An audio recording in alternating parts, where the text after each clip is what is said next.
En esta escapada nos vamos a Salamanca, pero la Salamanca del escritor y filósofo Miguel de Unamuno.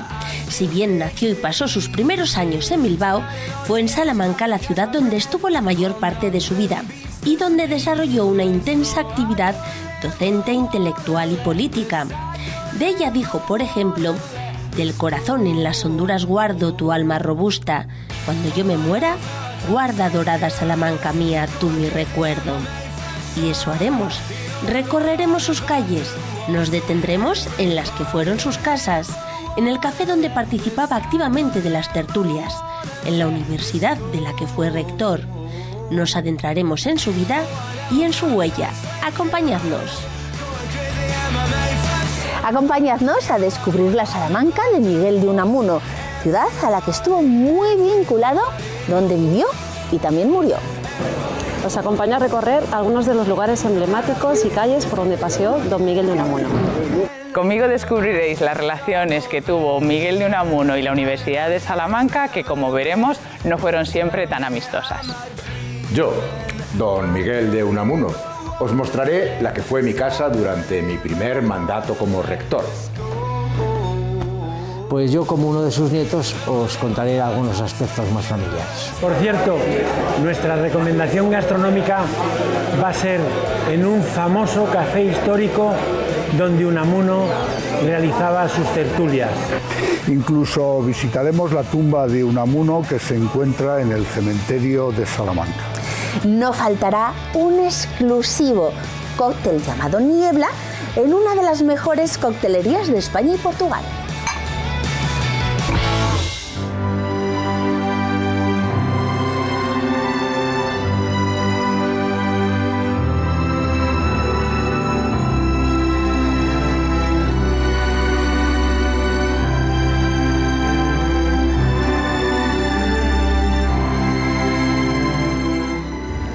Comenzamos nuestra escapada dedicada a Unamuno en Salamanca por su medallón aquí en la Plaza Mayor. Marga. Aquí tenemos al medallón de Miguel de Unamuno, considerado sin duda uno de los escritores españoles más importantes de la vida intelectual y política desde finales del siglo XIX. La figura emblemática del intelectual. No nació aquí, pero llevaba a Salamanca por sí, bandera. Realmente sí, es que vivió muchos años desde que fue nombrado profesor por la cátedra de griego en 1891 hasta que murió en 1936, quitando unos años que estuvo en Fuerteventura, desterrado, y también en Hendaya y en París, exiliado. El resto de los años estuvo aquí en Salamanca hasta que murió. Hemos querido comenzar en la Plaza Mayor porque era un lugar que él recorría asiduamente y donde tuvieron episodios fundamentales en su vida. Por ejemplo, ¿qué pasó en el balcón del ayuntamiento? Cuando se proclamaba la Segunda República, en 1931, el 14 de abril, Unamuno estaba en el ayuntamiento de la Plaza Mayor con gente importante de la época y él proclamó esa Segunda República y fue una de las personas que estaban allí presentes. Dicen además que del destierro vino con honores. Sí. Realmente sí, él vino con honores y le esperaban desde la carretera de Zamora. A su llegada aquí a Salamanca le recibieron multitudes de gente aquí en la Plaza Mayor, y bueno, allí en el Café Novelty, donde él frecuentemente estaba siempre en la tertulia de los intelectuales de aquella época, pues allí se reunió con mucha gente también, en el Café Novelty. Vamos a recorrer esa Salamanca de Unamuno, ¿te parece? Vamos ¿Sí? A la calle Bordadores, donde estaba una de sus casas. Una de sus casas, eso es.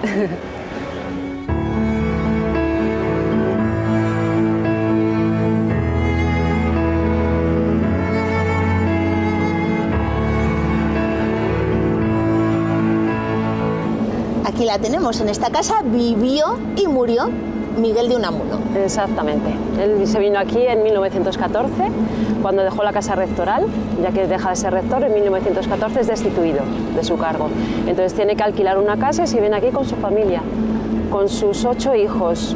Tuvo 9, pero aquí ya viene sin uno de ellos, que ya había muerto a finales del siglo XIX, de Raimundo, de una hidrocefalia con 4 años, lo cual sumió a Unamuno en una profunda crisis religiosa. Ya llegó a escribir obras filosóficas muy importantes, como del sentimiento trágico de la vida, por ejemplo. Cuando viene aquí, él vive aquí ya hasta que muere, realmente hasta el 31 de diciembre, el día de Nochevieja de 1936, que él muere aquí en esta casa, en Salamanca. Había salido su hija Felisa, vivía con él por aquel entonces, y cuando llega a Casa del Mercado se da cuenta de que huele mucho a goma quemada, como si algo se estuviese quemando en el brasero de cisco que tenían, y era la zapatilla de estar en casa, que se le había deslizado un poquito y se le quemaba la goma en el brasero.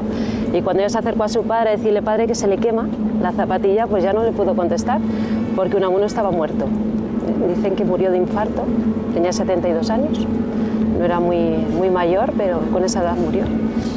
Y fíjate, aquí tenemos su estatua, Eso Salamanca a Miguel de Unamuno. Eso es un homenaje muy bonito que se hizo a Unamuno en 1968. El día de la inauguración estaba aquí uno de sus hijos, Fernando, y muchas personalidades, el rector de la universidad, personalidades de Salamanca, en la inauguración de la estatua. Es una estatua además que refleja muy bien su personalidad. Con los brazos así, ¿verdad? Con los brazos, cogidos, exacto. pensando. Y dando zancadas. A zancadas caminaba Unamuno y siempre con los brazos a la espalda. Es una estatua pues un poco yo creo de rectas, de curvas, de entrantes y salientes. Como su vida. Que reflejan de alguna manera su angustia espiritual, sus dudas espirituales, su angustia vital. Realmente es una persona bastante angustiada vitalmente. Por todas Claro, las una persona crisis. que piensa, se plantea, da vueltas a las Gran cosas. filósofo. Exactamente. Seguimos recorriendo. Sí, seguimos recorriendo.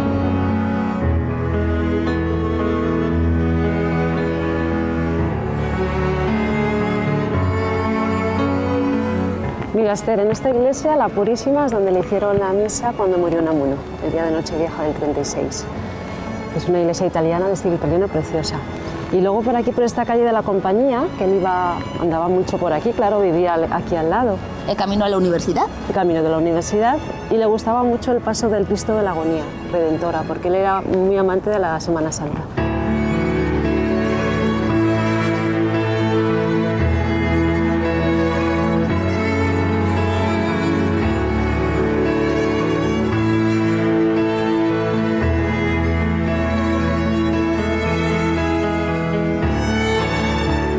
En esta facultad es donde dio clases de Filosofía y Letras Unamuno y donde está su estatua en el relleno de la escalera. Podemos entrar a verla.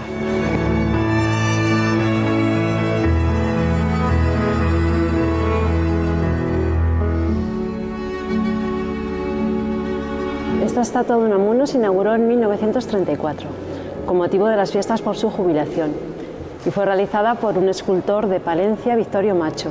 Cuando Unamuno vio el modelaje en arcilla, cuando vino de Fuerteventura, le hizo una señal en el pecho de una cruz, en el pecho de Unamuno, y le dijo: así está mejor. Y por eso el escultor quiso hacer la estatua con la cruz en el pecho tal y como él quiso que fuera.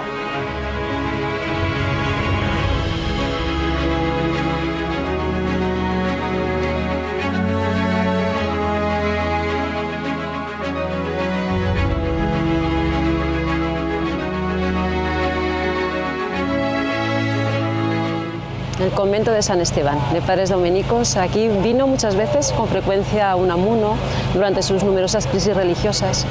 De alguna manera los padres dominicos le ayudaban a superarlas y él venía con frecuencia, no solo aquí a este convento, sino también al que está en la Peña de Francia.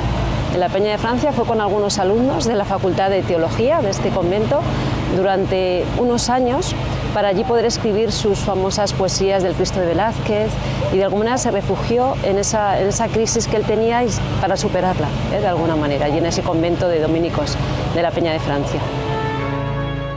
¿Y la Universidad de Salamanca? La Universidad de Salamanca, donde él dio clases de griego. Aquí obtuvo la cátedra de griego en 1891 y fue profesor durante 39 años en la Universidad de Salamanca.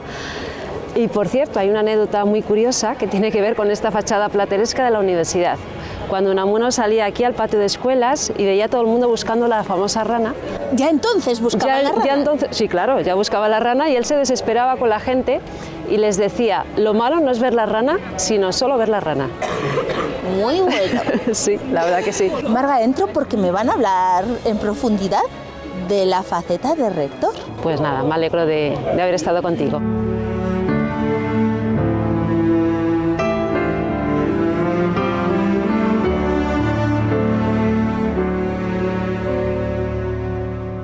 María, contigo voy a hablar de esa relación de Unamuno con la universidad que fue de idas y venidas. Sí, es muy ambivalente en general Unamuno, Salamanca, Unamuno y la Universidad de Salamanca, y en general el carácter de Unamuno es realmente pues, muy contradictorio. Entonces vamos a tener en ocasiones a un Unamuno feliz siendo catedrático de esta universidad, de muchas ocasiones cuando se va a Madrid, ¿no? Pues habla un poco con los intelectuales de la importancia de cuidar las universidades pequeñas, de la tradición de la Universidad de Salamanca, se siente muy cómodo, pero en otras ocasiones, ¿no? También va a sentirse quizá un poco pues constreñido a un casticismo que él denuncia, va a tener también algunos enfrentamientos con algunas personalidades importantes de la ciudad. Entonces esa ambivalencia está muy presente en Unamuno, pero insisto, es que el carácter de Unamuno es así.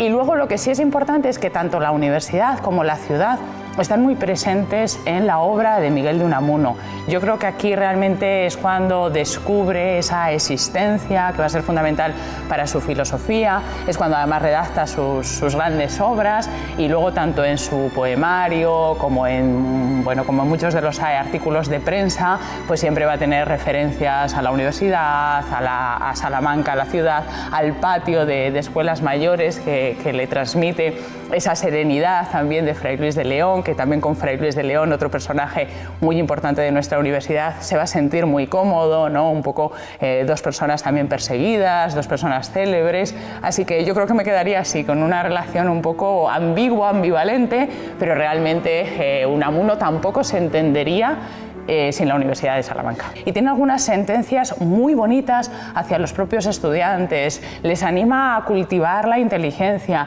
les anima a no preocuparse tanto por las notas, sino que realmente vengan con una ansia de saber, de conocimiento, de que aprovechen sus años universitarios en lo que realmente merece la pena. Esa frase que hay en su Vítor tiene mucho relacionado con ello, ¿no? Lo de que les deis alas. Que les deis alas, y otra muy bonita que tiene es: vosotros me hacéis catedrático, vosotros nos hacéis maestros, que le entendió muy bien la misión de la universidad como un lugar por y para los estudiantes. Estamos en su aula, el aula de Unamuno. Eso es, que bueno, que viene un poco marcada para realmente resaltar pues la importancia que tuvo este intelectual, filósofo, literato para nuestra universidad.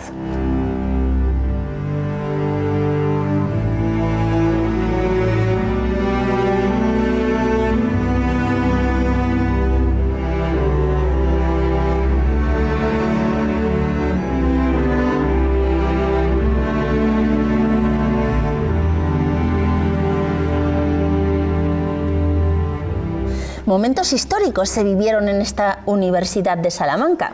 Y en este lugar, en este Paraninfo, que verdaderamente pues, está unido a la vida de Miguel de Unamuno, ¿no? Aquí fue el 12 de octubre de 1936, donde Miguel de Unamuno pues, se atreve a dar unas palabras, a denunciar lo que él está considerando que está siendo una injusticia en España, y bueno, pues la verdad que nadie puede negar que fue un acto de valentía y de compromiso académico e institucional, ¿no? De querer también defender la universidad, los valores que él siempre había defendido. Unamuno es un dialéctico, a Unamuno le gusta jugar mucho también con el lenguaje, con las palabras, y entonces tiene ese vencer, convencer.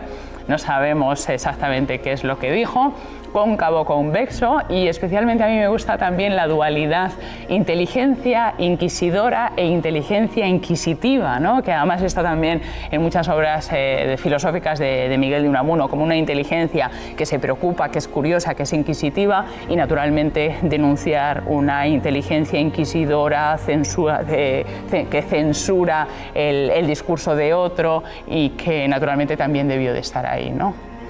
El famoso venceréis, pero no convenceréis. En efecto, pero que parece que es vencer, convencer, vencer no es convencer. Hay varios estudios que han intentado rastrear, las palabras que se publicaron en la prensa, y quizá a lo mejor, para que eso a lo mejor muchas veces no se sabe, es que estábamos dados la vuelta. Hoy tenemos aquí la mesa, pero el acto fue allí, donde nosotras miramos. Unamuno debió de hablar desde allí. El resto pues es contestado, no gusta la intervención de Unamuno, sale un poco acompañado de la mujer de Franco, que es quien decide agarrarle del brazo, quien decide sacarlo, quien apuesta un poco por él, y es esas fotografías en las que Unamuno ya sale de todo el edificio rodeado de ese saludo fascista que le meten rápidamente, y bueno, y luego además sabemos que el propio Unamuno, yo no sé si por inocente o ya porque ya estamos con un Unamuno mayor, pero Unamuno ese día yo creo que no es consciente de las repercusiones que iba a tener, ¿no? Iba a dar su paseo por Salamanca y se va al casino, y es allí donde yo creo que él se da cuenta de también que va a tener muchas voces en contra que él pensaba que le iban a apoyar, y a partir de ese día ya su vida cambia, ¿vale? Estamos en octubre, en diciembre fallecerá, y es cuando además llega la orden de que no pueda salir de su casa. Qué vida, ¿verdad? Más intensa. La de Unamuno mucho, la de Unamuno, y la obra todavía más. Pues María, te vamos a dejar porque vamos a otro de los puntos clave, el novelty.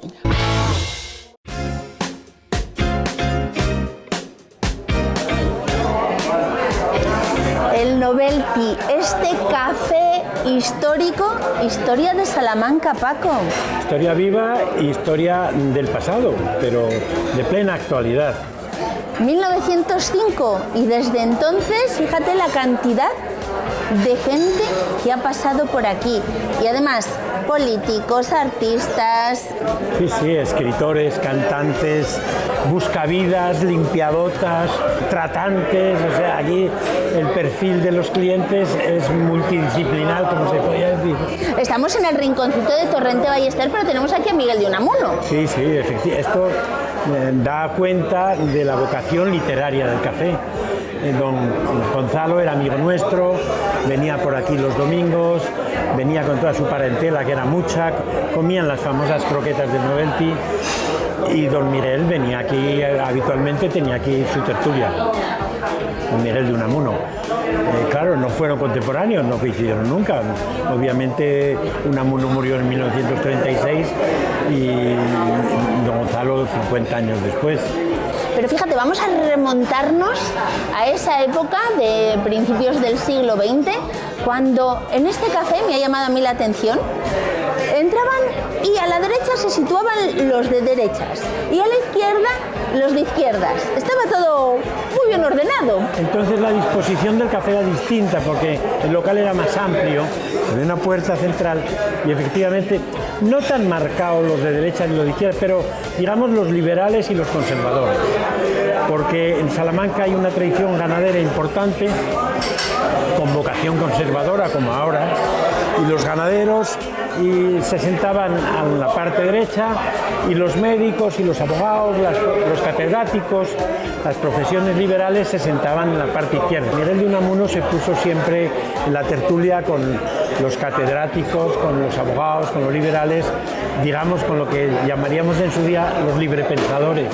¿Sí? Me comentabas, Paco, que claro, estamos viendo el café novelty actualmente, pero cuando se creó, en 1905, era todo, ocupaba el triple, ¿no? Sobre todo al fondo. Al fondo, en su día tuvimos un pleito con el ayuntamiento, y el ayuntamiento se quedó con una parte del café, que fue una pena, porque entonces el café era un espacio maravilloso que tenía una claraboya de cristales de colores, un espacio del que han sobrevivido las columnas de fundición, los espejos, pero el local era una maravilla, que ahora se ha reducido, sigue siendo una maravilla, pero es más pequeña. Era elegante, sofisticado, art déco. Sí, tan sofisticado y tan elegante que se convirtió inmediatamente en el centro de la ciudad, y todavía lo sigue siendo. Aquí no hay prácticamente escritor o cantante o político que pase por la ciudad y no haga un alto aquí. Por eso te digo que seguimos de plena actualidad, que no somos un fósil. ¿Y qué pasó con Alfonso XIII? Que creo que aquí estuvo clandestinamente. Bueno, hay un rumor, no sé si como diríamos ahora sería un bulo, pero parece bastante asentado, que don Alfonso XIII tenía un amante de esta zona y entonces alguna noche vino, aquí en lo alto había un restaurante, y alguna noche vino a cenar solicitando el silencio de los que le atendían, la complicidad y el silencio de los que le atendían. Bueno, parece que lo logró, porque solo muchos años después ese episodio ha salido a la luz. Un local de 100 y pico años, lógicamente, ha visto de todo a lo largo de su trayectoria. Fíjate, lo que no haya pasado por aquí. Sí, pues aquí hemos visto de todo. Yo he visto espectáculos delirantes. Por ejemplo, alguien que vino aquí como última voluntad a tomarse unas croquetas en una cama con ruedas de hospital. Tuvimos que desalojar esto y aparcar ahí en batería al enfermo que estaba tumbado y se estaba comiendo unas croquetas porque ha decidido que su última voluntad era ir al Novelty a comerse unas croquetas. ¿Qué tendrán estas croquetas? Pues mira, tienen magia, desde luego, porque son unas croquetas hechas con jamón ibérico, con una bechamel muy cremosa y con una gracia que tiene fama en la ciudad. Hemos hecho una propuesta con todo productos de la tierra. Nosotros en la provincia de Salamanca cultivamos unas legumbres maravillosas, los garbanzos de Pedrosillo y las lentejas de la Armuña. Y esta es la consideración gastronómica de la lenteja, que apenas tiene un escabeche y tiene una calidad fantástica, porque la lenteja de la Armuña es muy planita y no tiene nada de viejo. Entonces eso la facilita para ser degustada en cualquier situación y con mucha calidad. Luego tenemos unas patatas meneás o revolconas, que según qué sitio llaman cada un sitio de una manera, Esther, y está salteada de tocino ibérico crujiente. Por cierto, aquí tenemos mucha consideración, mucho respeto y mucha sintonía con el vino de Toro, que como sabes, Toro está aquí a 50 kilómetros y por aprecio y por distinción siempre nos gusta brindar con el vino de Toro. Pues vamos a brindar. Venga. Por este café histórico, todo lo que ha acontecido en él y por nuestra escapada, que continúa. Venga.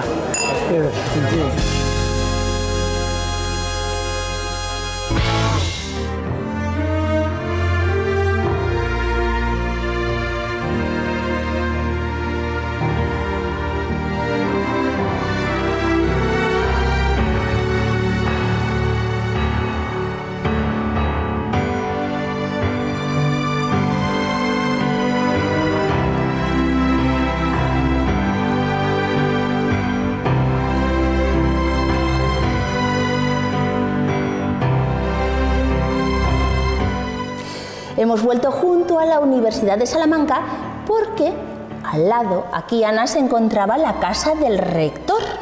La de Miguel de Unamuno. Efectivamente. En ciertas temporadas. En ciertas temporadas. Sí, la universidad ha construido esta casa preciosa en el siglo XVIII para residencia de rectores. Pero ¿qué es lo que ocurre? Que ningún rector la ocupa. El primero y el único en ocuparla fue Miguel de Unamuno entre 1900 y 1914. Aquí se viene recién nombrado rector con su mujer y con sus 5 hijos. Nacerán aquí los 4 últimos, también morirá uno de ellos y permanecerán unos años muy fructíferos desde su punto de vista creativo y muy importantes desde el punto de vista familiar. Estamos en la sala de recepciones. Sí, este era el salón oficial, es el salón más lujoso de toda la casa museo.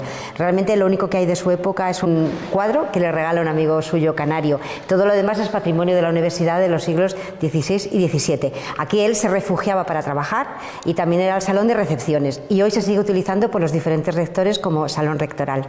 Muy cómodo para él porque entrabas, que lo tenemos al ladito de la universidad, pero si no querías salir a la calle, podía acceder por esa puerta. Esta casa era realmente cómoda, era muy grande y además se comunica por patios con el edificio histórico. Eso quiere decir que él podía acceder por una puerta medio secreta, acercarse a la capilla de la universidad y entrar ya a las clases que él daba en lo que ahora es la sala de lectura de la biblioteca histórica.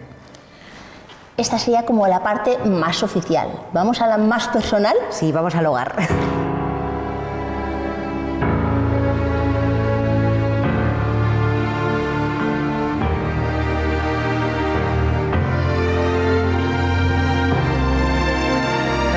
familia lo que es en el hogar.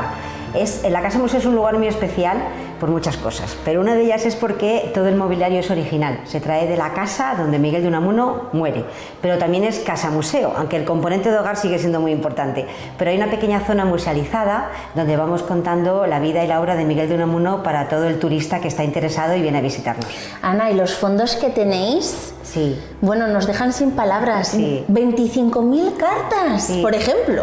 A nosotros los que trabajamos aquí nos sigue impresionando, sí, y todo esto se debe, gracias a Miguel de Unamuno, gracias a la familia. ¿Por qué? Porque Miguel de Unamuno regala su biblioteca personal a la universidad, que son unos 6.000 volúmenes más o menos anotados, dedicados, comentados, muy interesante. Y el archivo sí, es un poco la joya de la corona. Se deposita aquí, pero luego la familia regulariza la venta al Estado con la condición de que quede aquí. ¿Qué tenemos? Todo. Tenemos todos sus manuscritos, tenemos las 25.000 cartas, tenemos un fondo de dibujos, porque Unamuno era un buen dibujante, tenemos un fondo de papiroflexia, porque a Unamuno le gustaba mucho la cocotología. Digamos que para muchos es uno de los archivos personales más importantes y más completos del país, así que nosotros estamos muy orgullosos. Y fíjate, tenéis telegramas recibidos tan importantes como de Einstein. Sí, eso ha sido algo que ha aparecido identificado hace muy poco. Estamos trabajando en una exposición sobre Unamuno y la ciencia que organiza la Unidad de Cultura Científica de aquí de la universidad, y en esa primera fase de investigación pues hemos llegado a localizar, a identificar la firma de Einstein dirigiéndose a Miguel de Unamuno en un telegrama. Ha sido increíble. Es decir, que seguís descubriendo hallazgos entre todos los archivos que tenéis. Sí, porque ¿sabes lo que pasa? Que nosotros vamos avanzando en la descripción, la vamos haciendo cada vez más pormenorizada.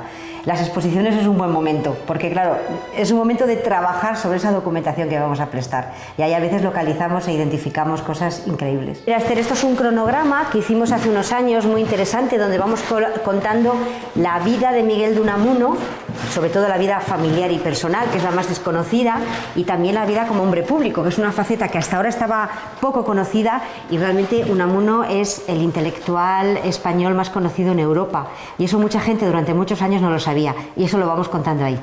En este pequeño espacio, porque no tenemos mucho, solemos hacer exposiciones temporales. Esta muestra que estás viendo está dedicada al destierro, al exilio y a la vuelta. 1924, 1925 y 1930, con unas fotos magníficas. ¡Un momento! ¿Es usted Miguel de Unamuno? Sí, ¿por qué? ¿El auténtico Unamuno? Sí, ¿qué ocurre? Este es nuestro pequeñito rincón de Miguel de Unamuno y el cine. Hay dos secciones. La que está detrás de mí son las películas basadas en sus obras. Nada menos que Todo un hombre con Paco Raval. Son todas muy conocidas. Y en las vitrinas tenemos la documentación que Miguel de Unamuno conservaba o la familia. Y en esta sección tenemos películas sobre él. La gran película de Amenábar y también la película de Manuel Menchón. Fueron las dos un poco un punto de inflexión para que la gente se empezara a interesar en el Unamuno hombre público. Ana, te voy a dejar porque en esta casa familiar quiero contar con parte de la familia de Unamuno y también con una sorpresa. Me parece muy bien. En una de las estancias personales nos encontramos con uno de los nietos de don Miguel. Pablo, qué orgullo, ¿no? Tener ese abuelo. Pues sí, bastante, es un orgullo y un honor. Una familia numerosa. Tuvo 9 hijos. 9 hijos, pero bueno, no todos llegaron a la edad adulta, pero sí 8 de ellos llegaron a la edad adulta. Y no todos tuvieron descendencia, pero sí 3 de ellos tuvieron descendencia. Y somos muchos nietos. Tenemos aquí a tu abuelo. Ajá. Qué raro, ¿no? Qué extraño verle así en persona. Sí, y tan cerquita, es verdad, ¿eh? Nunca lo podía haber imaginado, ¿eh? Que iba a ocurrir esto. ¿Y qué has oído tú de tu abuelo? Yo de niño siempre oí que me decía la gente es que tu abuelo es un sabio. Y yo me quedé con eso, que era un sabio. Es lo que aprendí de niño, es lo que siempre repetí luego muchas veces cuando alguien me preguntaba ¿y tu abuelo qué era? Y yo decía, pues un sabio. Era un abuelo y un padre y un abuelo como todos los demás. Jugaba con sus hijos, jugaba con sus nietos cuando los tuvo y era muy cariñoso con todos sus hijos y sus nietos. Y eso es lo que fundamentalmente que me ha llegado, que me han transmitido mis tíos, mis primos mayores, y eso es lo que me han transmitido, es lo que me ha quedado fundamentalmente. Lo que la gente dice que si era muy serio, muy cascarrabias, pues no, señor. Lo que me transmitieron mis padres, tíos y primos es que era muy cariñoso con ellos. Y jugaba con ellos. Jugaba sentado en el suelo, haciendo pajaritas o enlazando palabras unas con otras, y que era enormemente cariñoso. Y un gran pensador, ¿no? Porque Sí. fíjate lo que tuvo que pasar una y otra vez por su cabeza. Pues mucho, y para escribir todo eso lo que escribió, todas las obras, tratando de todo lo habido y por haber, con todos los temas posibles. También te llegaría el amor por Salamanca, porque de hecho tú vives aquí. Sí, yo vivo en Salamanca y mi abuelo, yo creo que desde que llegó a Salamanca se enamoró de la ciudad. Yo creo que quedó salmantinizado a los pocos meses de llegar aquí y ya no se olvidó nunca de Salamanca. Incluso en los 6 años de destierro pensaba en Salamanca constantemente, en volver aquí, estaba totalmente salmantinizado. ¿Cuándo fuiste consciente de la importancia de tu abuelo? Porque muchas veces de niño no somos conscientes, ¿verdad? No, de niño no, yo creo que ya fue muy mayor, incluso casi después cuando terminé la carrera. Yo soy médico y estuve trabajando como médico hasta el año 2011 y casi entonces, pues el 2012 fue nombrado año del Miguel de Unamuno, el 2012, y bueno, pues es cuando yo me metí más de lleno a estudiar y a leer a mi abuelo. Recientemente has sido nombrado doctor honoris causa. Sí, efectivamente. Y fui yo el padrino de Lazo, efectivamente. ¿Habrás leído toda su obra? Bueno, no, toda no. Es que es muy amplia. Es muy amplia. No me ha dado tiempo. No, he leído mucho, pero no toda su obra. No, todo no. ¿Y tu parte favorita? Pues yo creo que la poesía.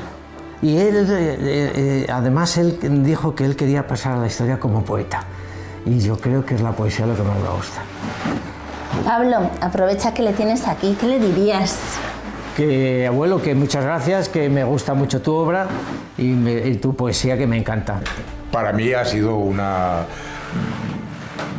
diría, casi una obligación, ¿no? Y me siento además pues muy satisfecho y muy honrado de que mi obra, no podía ser menos, en cualquier caso, pues siga siendo una obra vigente, pues tantas décadas después de haberlas escrito.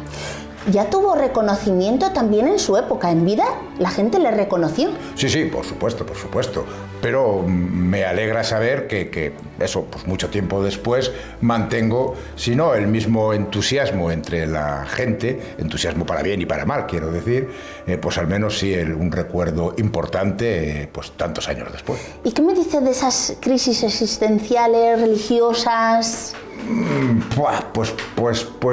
Pues no se las deseo a nadie, sinceramente. Creo que yo siempre salgo reconfortado, pero el proceso pues no es agradable. Mi compromiso siempre, mi objetivo fundamental en la vida ha sido siempre la búsqueda de la verdad, y en esa búsqueda, cada vez que yo veía un motivo para avanzar, pues lo iba hacia allí con determinación, como creo que no puede ser de otra manera. Pues aquí le dejamos. Vamos a recomendar toda su obra, pero también algo más. Como decíamos, nuestra recomendación literaria va a ser toda la obra de Miguel de Unamuno, pero también 2 recomendaciones más. El primer caso de Unamuno. Luis, que has convertido a Unamuno en detective. Así es. Al principio puede chocar un poco la idea, pero en cuanto se empieza a leer la novela, uno se da cuenta de que lo que hizo Unamuno a lo largo de su vida es buscar la verdad, contra viento y marea, y arriesgando la carrera y la vida cuando fue preciso, y eso es lo que hace en esta novela. Lo que pasa que en este caso pues investiga casos criminales que de alguna u otra manera tuvieron que ver con su vida, con sus preocupaciones, etcétera.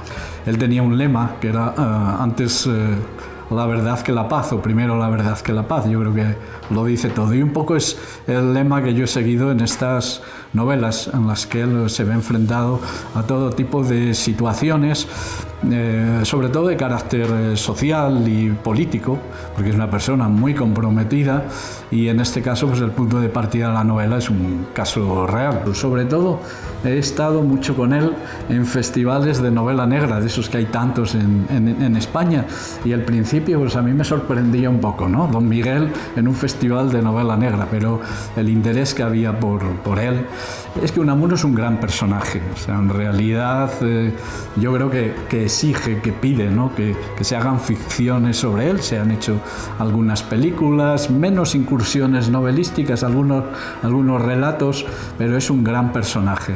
Lo que pasa es que es un personaje que tiene también sus aristas, sus dificultades, ¿no? Precisamente porque es muy conocido. Y una última recomendación literaria también vamos a hacer, pero esta vez en forma de ensayo, La doble muerte de Unamuno. Sí, este es un libro anterior, es de 2021, pero sigue vivo, y es un libro muy diferente a la novela, pero al mismo tiempo es un libro complementario, porque en la novela hemos visto que Unamuno es un detective, y en el ensayo que escribí con Manuel Menchón, un gran cineasta, es una especie de investigación criminal sobre la muerte de Unamuno. Unamuno aquí es el objeto de la investigación, mientras que en la novela es el sujeto de la investigación. Son cuestiones un poco que han quedado ahí, que nunca se han querido investigar, interesa mucho a la gente, ¿no? Y eso pasó con este ensayo.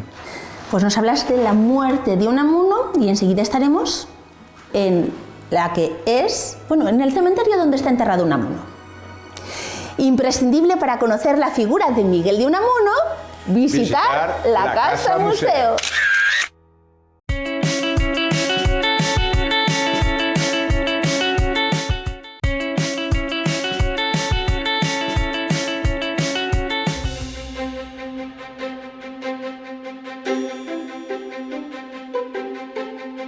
Nuestra recomendación de alojamiento no podía ser otra. Hotel Rector, un hotel de 5 estrellas acorde al personaje, pero en el centro de Salamanca, Eduardo, Hotel Boutique. Hotel Boutique, muy pequeñito, muy bien ubicado, muy cerca del casco antiguo, en una zona también bastante tranquila y del agrado de nuestros clientes, para poder ofrecerles un entorno perfecto para visitar Salamanca. Tenemos ahí la muralla, la Casa Lis, muy cerquita también las catedrales. Correcto, Salamanca ofrece una amplia variedad de monumentos para visitar y una oferta cultural bastante aceptable. Estamos también muy cerca del Museo del Automóvil para aquellos a los que les gustan los coches, y es una localización que gusta mucho a nuestros clientes. Eduardo, vamos a hablar del edificio, porque era una casa aristócrata de 1930, pero es que además tiene una historia personal. Sí, para nosotros una historia que llevamos en el corazón. Este es un negocio familiar, de los ejemplos de negocio familiar más puros que hay, y de hecho este edificio lo construyó nuestro abuelo en 1930, como bien indicas, siguiendo un poco el estilo de los monumentos de Salamanca, usando también piedra Villamayor, y se ha convertido en un icono de la arquitectura de esta zona de Salamanca. En vez de usarlo como casa particular, lo habéis abierto a la gente. Exacto. Mis padres y mis tías hace aproximadamente 35 años lo convirtieron en hotel, de vivienda pasó a tener ese uso. Fue uno de los primeros hoteles en Salamanca en el concepto del boutique, o el primero, y desde entonces ha ido evolucionando siempre como negocio familiar hasta el estado en el que está ahora. Y te iba a preguntar, porque claro, el nombre de Hotel Rector hace referencia a todos los rectores importantes que ha habido en la universidad, ¿no? Correcto, Salamanca es una ciudad universitaria, la tradición universitaria es muy importante en la ciudad y para nosotros también. Nosotros hemos estudiado en Salamanca y cogimos el nombre un poco también por la calle y para representar la importancia y la relevancia que la universidad tiene en la ciudad. Me hablabas del Hotel Boutique, pero es que además es muy cómodo. Estamos, como bien dices, en el centro, en el casco histórico de la ciudad, pero tenemos de todas las comodidades. Tenemos gimnasio, tenemos incluso un garaje particular. Correcto. Tratamos de poder ofrecer la experiencia más completa y más agradable para nuestros clientes, para que puedan visitar la ciudad, y poco a poco hemos ido dotando al hotel de espacios que nuestros clientes demandan y que les ayudan a mejorar su experiencia en Salamanca, porque hay mucha gente que aprecia mucho el poder llegar hasta el hotel y poder aparcar en el mismo establecimiento, en el mismo edificio, y visitar la ciudad sin tener que preocuparse de su vehículo. ¿Y qué me dices de las habitaciones? Vamos a verla, porque qué bien se duerme. ¿Vamos? Vamos.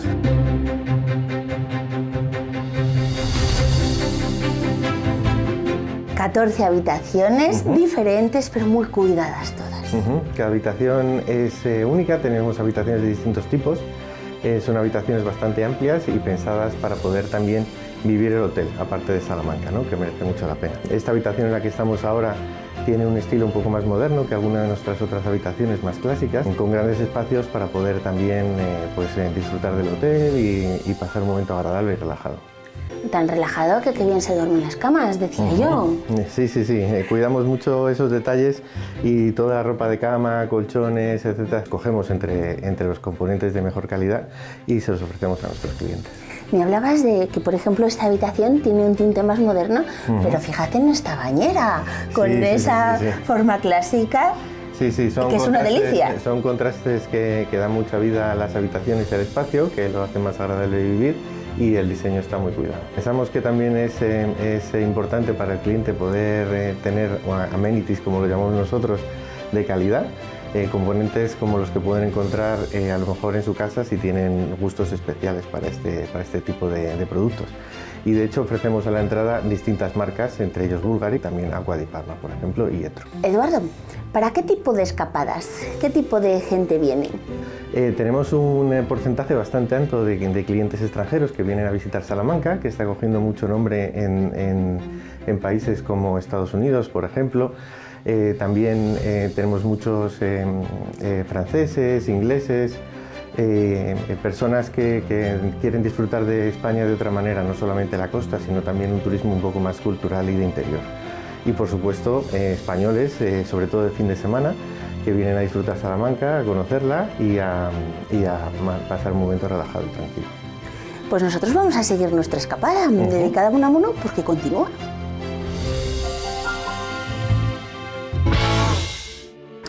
El 31 de diciembre de 1936, don Miguel de Unamuno moría en Salamanca y aquí en el cementerio de la ciudad está enterrado, Julio. Pues efectivamente está aquí en la Galería de San Antonio, en un nicho próximo a la entrada, en el 340 creo que es. ¿Vamos? Vamos.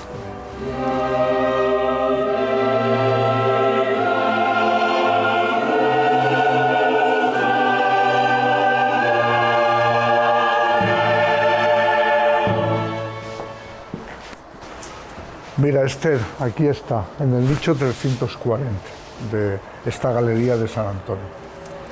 Vemos que no solamente está él, ¿verdad? Ajá. Vemos también familiares. Sí.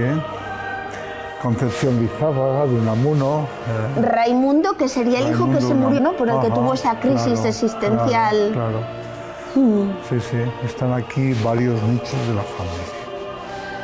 Uy, y creo que todos los 31 de diciembre, fecha en que falleció, hacéis un homenaje aquí, en este lugar. Sí, efectivamente, la Asociación por la Memoria, Salamanca por la Memoria y la Justicia, desde su creación en el año 2004, llevamos ya 20 años, el 31 de diciembre hacemos un homenaje a Unamuno, porque también le consideramos una víctima de la guerra civil y de la dictadura franquista, y por ello se lo hacemos aquí en este lugar.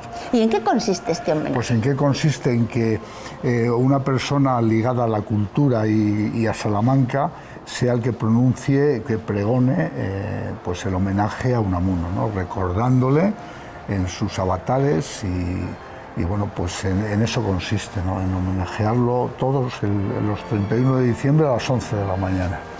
Me llama la atención pues el escrito que pone, ¿verdad? Méteme, Padre eterno, en tu pecho, misterioso hogar. Dormiré allí, pues vengo deshecho del duro bregar. Curioso porque todo el mundo sabemos que Unamuno navegó entre la fe cristiana y el ateísmo, ¿no? Algunas veces era muy cristiano, incluso muy católico, y otras veces se separaba de la religión. Eso forma parte de su propia vida, incluso amigos de él muy famosos de la época, como Pedro Dorado Montero, catedrático de Derecho Penal, que era ateo, pues tenía una amistad muy sólida con él. Es decir, que es curioso, ¿no? El tema filosófico, religioso e ideológico del propio Unamuno. que en este cementerio hay figuras o personas muy ligadas a la vida de Miguel de Unamuno. Efectivamente, está don Pedro Dorado Montero, y Unamuno y Dorado fueron muy amigos. Dorado Montero llegó a ser concejal del Ayuntamiento de Salamanca por el Partido Socialista en 1895, algo al que también optaba Miguel de Unamuno, y luego en el año 1900 también optaban los dos a ser rectores y lo consiguió Unamuno. Curioso, estuvieron muy ligados durante toda su vida. Incluso hay una cita célebre cuando es enterrado aquí Pedro Dorado Montero, el 26 de febrero de 1919, cuando se unieron estudiantes, obreros, porque la figura de Dorado era una figura muy emblemática, porque trabajó siempre por los derechos de los más desfavorecidos, ¿no? Y hay una frase célebre de Unamuno que dijo: enterramos hoy, ciudadanos de Salamanca, a este hombre civil, a este hombre amigo nuestro y consejero de todos, a este hombre virtuoso y honrado que trabajó por la redención de los delincuentes, porque nadie más que él sabía aquellos versículos de que no juzgues para no ser juzgado, porque en la medida en que juzgaréis seréis juzgados. Es decir, aquí lo que quería decir Unamuno es que a pesar de que Dorado Montero era ateo, trabajó muchísimo de acuerdo a los principios de la fe cristiana, es decir, trabajó por los más desfavorecidos. O sea, es importantísimo eso también. Julio, y quiero hacer mención también a un libro que nos has traído, sí. Porque ayer hacía referencia a Luis Jambrina a esa muerte de Unamuno, y es que se están planteando varias hipótesis, ¿no? Hay hipótesis de trabajo interesantes. Una de ellas es la de Carlos A. Mayoral, que junto con, también con Menchón y con Jambrina, parece que parten de la hipótesis de que Unamuno no murió de muerte natural, sino que fue asesinado. Y Carlos A. Mayoral abunda en esa tesis, y además a mí me hace que pensar, ¿no? Porque lo basa en datos reales de la persecución que sufrió Unamuno, sobre todo a partir del famoso acto del 12 de octubre, el Día de la Raza, en el Paraninfo de la Universidad de Salamanca, con Millán Astray, que a partir de ese momento estuvo prácticamente en arresto domiciliario hasta que murió el 31 de diciembre de 1936. Sabemos que Unamuno era una persona que no se callaba en nada, absolutamente nada. Incluso llegó a decir en aquellos momentos, en las cartas que escribía con sus amigos, que aunque en Salamanca no había frente de guerra, había persecuciones ignominiosas, había asesinatos, había ejecuciones masivas, que era horrible, ¿no? Entonces todo eso, de acuerdo a la situación, llega a pensar este autor, Carlos A. Mayoral, que cuando le visita Bartolomé Aragón, que era un falangista, el día 31 de diciembre a las 5 de la tarde, según cuenta él, que hubo ruidos extraños, que pudo haber una tercera persona y que pudo ser asesinado. Además, claro, el informe del médico forense, sin hacer autopsia, dijo que era hemorragia vulvar. Y la hemorragia vulvar no se puede demostrar si no hay autopsia. Y normalmente es la causa de la muerte de los condenados, sobre todo por garrote vil.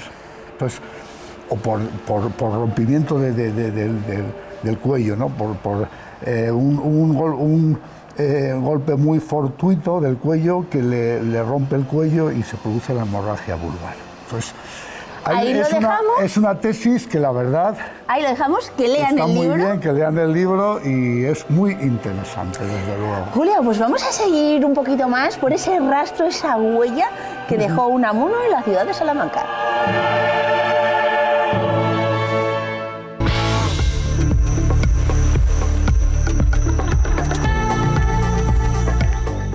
Hemos vuelto al casco histórico de Salamanca y junto a la que fue una de sus casas, vemos otro de los guiños que la ciudad tiene a Miguel de Unamuno, el Café Niebla.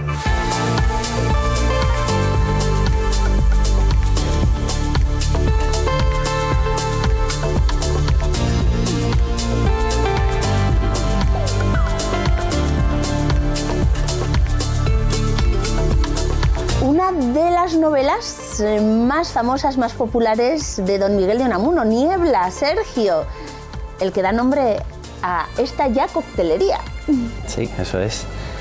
¿Por qué Niebla? ¿Por qué elegisteis el nombre? Pues bueno, es una historia curiosa porque a poquitos días de abril va a hacer ahora 40 años, el 2 de febrero del 85, pues estaban en la puerta, estaban reunidos Pepe, Alberto y Manolo Prado y no sabían muy bien ¿y cómo lo llamamos? ¿Y qué hacemos? Que eran los creadores del local. Exacto, sí, Pepe y Alberto. Y bueno, en un momento dado aparece una chica en escena y dice, hombre, Manolo, conocía a Manolo, y empiezan a hablar un poco de ¿qué estáis haciendo? ¿Qué vais a abrir aquí? ¿Qué es esto? Le cuentan que es un bar y que no saben cómo llamarlo. Y bueno, la chica dice, oye, porque la plaza está en Miguel de Unamuno, pues lo llamáis Niebla. Anda.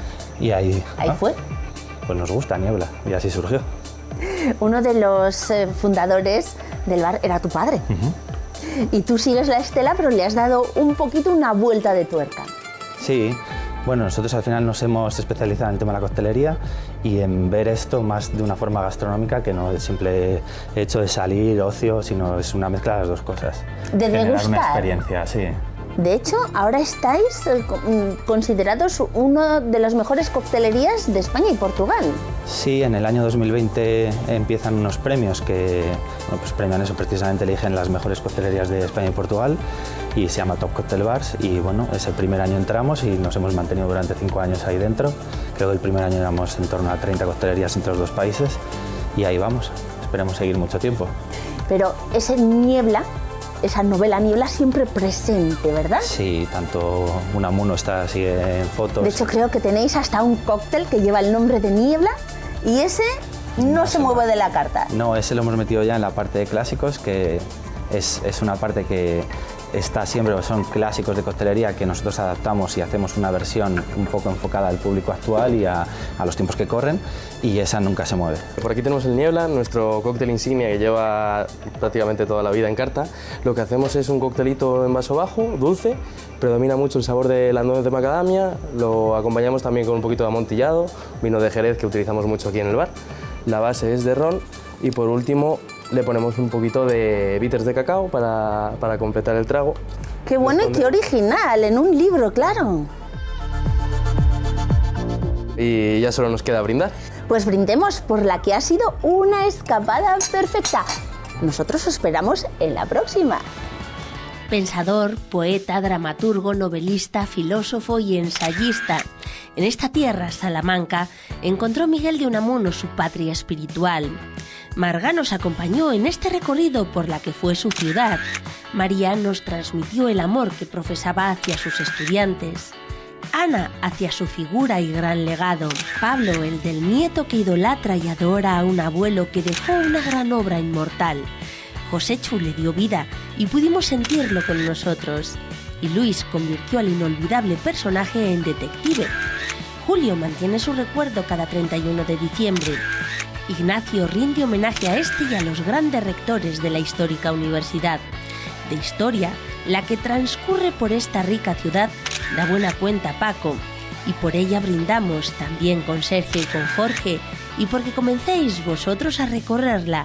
Nos vemos en la próxima escapada, os esperamos.